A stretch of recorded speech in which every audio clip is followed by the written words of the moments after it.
कंबर में बदअमनी खिलाफ शहरी एक्शन कमेटी के सॾ ते मुख़्तलिफ़ सियासी समाजी पार्टियन पारां एहतजाजी मुज़ाहिरो कयो वियो। कंबर में शहरी एक्शन कमेटी के सॾ ते सरदार मोहम्मद अली खान हकड़ो, कामरेड नज़ीर तुनियो, सैयद मुजाहिद हुसैन शाह ऐं ॿियनि जी अॻवाणीअ में रैली कढी वई, जंहिं में वॾे अंग में शहरियुनि शिरकत कई। उन मौके ते अॻवाननि मीडिया सां ॻाल्हाईंदे चयो त शहर जो अमन अमान तबाह थी वियो आहे। चोरियूं फुरूं रोज़ जो मामूल बणियल आहिनि, पर इंतजामिया गूर निंड सुतल आहे। आए ॾींहुं जेको आहे फुर्ती ते हर आए ॾींहुं बीठल बाइकियूं, हर आए ॾींहुं जेको आहे माण्हुनि जूं मोबाइलियूं फुरी थियूं वञनि, हर आए ॾींहुं जेको आहे घरनि मां जेको आहे धाड़ा हयां था वञनि। ऐं जॾहिं असां SSP खां वञूं था उन्हनि सां मिलण त हू उते जेको आहे असांजी बि रहंदो मज़ाक थो उॾाए। असां इन हवाले सां तव्हांखे इहो ॿुधाईंदासीं त हीउ जेको पूरो निज़ाम आहे पुलिस जो सॼे ज़िले जे अंदरि, इहो जेको आहे नाइल थी चुको आहे, नाक़िस थी चुको आहे।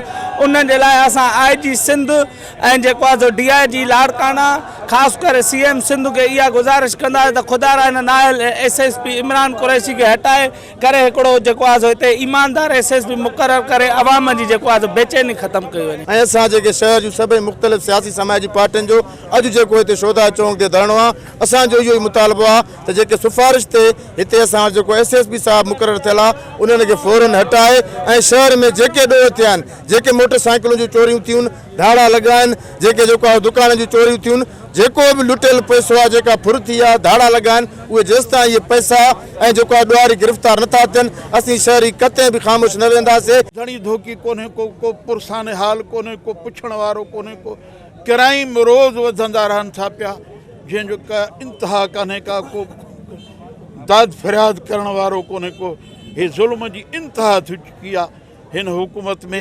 असांजा सरपरस्त उहे आहिनि जेके ॾोहारनि जी सरपरस्ती था कनि, असांजा निगहबान उहे रखिया विया आहिनि जेके ख़ुदि ॾोहारनि खे जेके ॾोह करण लाइ आमादा कनि था।